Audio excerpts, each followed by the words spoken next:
Okay, in this video we'll be starting chapter 3, where we look at some more applications of the derivative, specifically what we've been looking at before, finding where the derivative is equal to 0. We'll see what that gives us, what that does for us, and also with the second derivative. But in this section we're going to look at finding where functions are increasing and decreasing.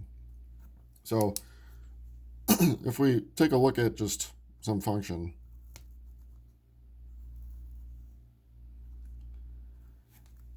increasing means as you move from left to right. We always view functions as moving from left to right.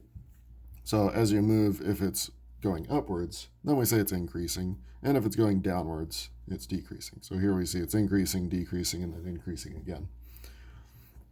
So we would need to, well, first we notice that when it's increasing, the slope of tangent line at any point where it's increasing would be positive. And also when it's decreasing, if I take a tangent line, say here, we see the slope of that tangent line is negative. Again, increasing here, so the slope of the tangent line is positive. So in other words, function is increasing if its derivative is positive, and it's decreasing if its derivative is negative, since the derivative gives us that slope of the tangent line. And so what we would need to know to find out where it's increasing and decreasing, we need to know where it changes, where it switches from increasing to decreasing. And we can see that would happen at these, what we call local minimum and maximum points. Let me make those a little bit bigger. Where the derivative generally is going to be 0 at those points. It's also possible, if I draw another little picture here, although we won't see too many examples like this, but here we see it's increasing and then decreasing, but at this point we have what's called a cusp, and there the derivative doesn't exist. But it is a point where it switches from increasing to decreasing. So that means we have two ways to find those points, these points here, where the derivative, where the function changes from increasing to decreasing. And these are what are called critical numbers.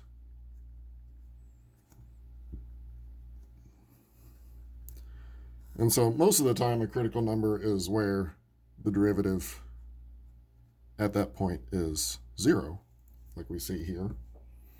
But it's also possible that a function can change from decreasing to increasing or vice versa when the derivative doesn't exist.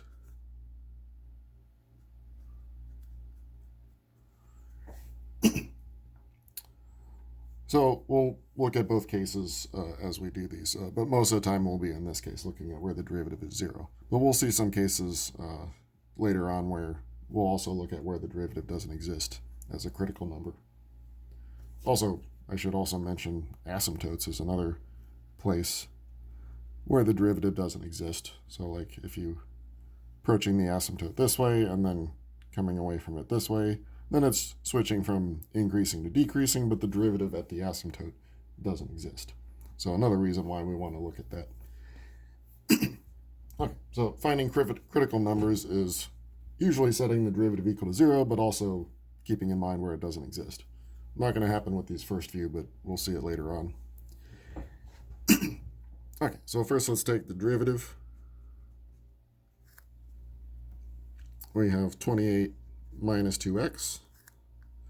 We find where that's equal to 0, and this one's, of course, pretty straightforward. Happens at 14.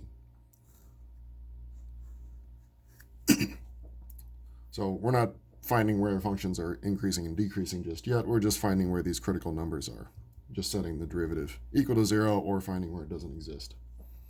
It's a polynomial, so there's not going to be any points where it doesn't exist. Same thing with g. The derivative here would be 4x cubed minus 16x. We set that equal to 0. With polynomials set to 0, we like to have them factored. So we can factor out a 4x first. We have x squared minus 4. And that's a difference of 2 squares, so we can factor it a little bit more. X plus 2 and x minus 2. And setting each of those factors equal to 0 gives us 3 critical points. We have 0 from this one, -2, and +2. So if we put those in order, we got -2, 0, and 2.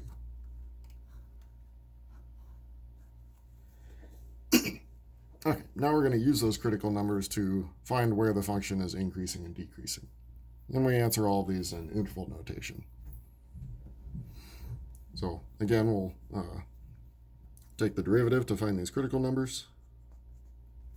So here we get -4x plus 4 equal to 0. So we just have to find one critical number here. If we solve for x, we get x equals 1. And now what we want to do is make a number line, or the real number line, and just put on those on the real number line each of these critical numbers. So in this case, there's just one, but we'll see examples with more than one. And so critical numbers separate the number line into regions. Here it just separates into 2 regions, less than 1 and greater than 1. And then you just test points into the derivative in each one of these regions. So let me do test points and marker. So if I test 0, I could test any point to the left, but 0 is easy. I would get 4 for the derivative. So we would say that the derivative is positive at 0, but it would have to be positive in that entire region. On the other side, we could test, say, 2. And you could test 3 or 4. The 2 is easy enough. Here you'd get -8 plus 4. That's a -4. So that means the derivative is negative, specifically at 2, but it's going to be negative in that whole region. Why couldn't it change? If it was, say, positive at a different point, then it would have to be 0 somewhere in between. But we just found all the points where it's 0, so it can't change in any of these regions. That's the reason why we find the critical points. Okay, now we just put our result in interval notation. So we say it's increasing from -infinity to 1, and it's decreasing from 1 to infinity.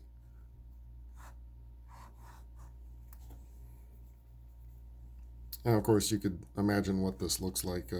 This is a parabola that opens down, and so it has its highest point at 1. So we can clearly see that it would increase until it reaches 1, decreases afterwards, because it would be a parabola that opens down.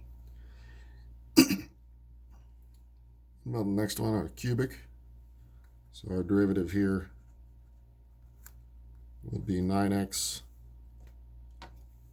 plus 24x plus 15. We want to know when that's 0. First, we could factor out a 3. That would give us, this is 9x squared.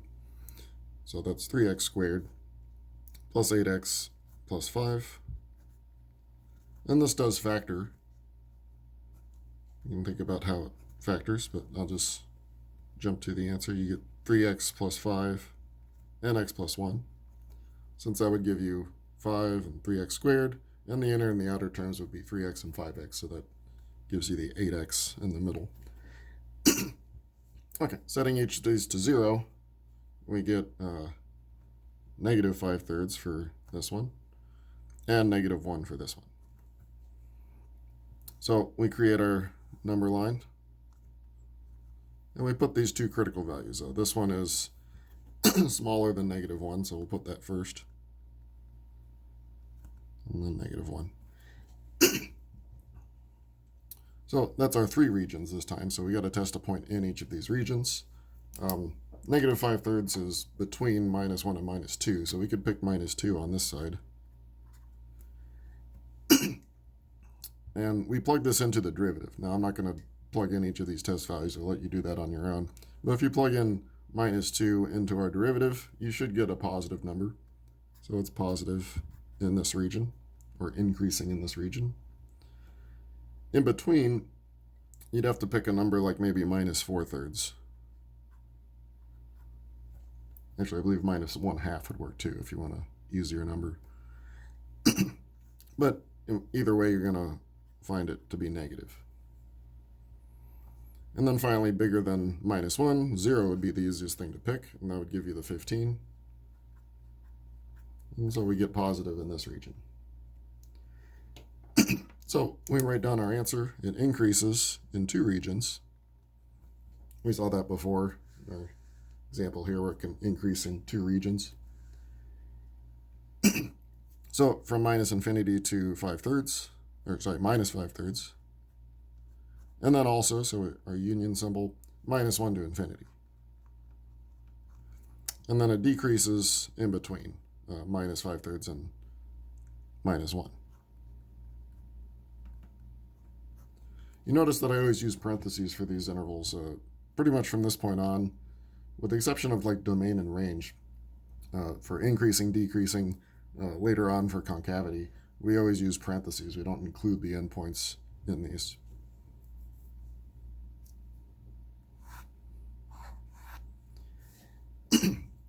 Now notice it does tend to switch. It can go from positive to negative, positive, negative, back to positive. So it seems like the critical values, it always switches, but we will see that it doesn't always do that.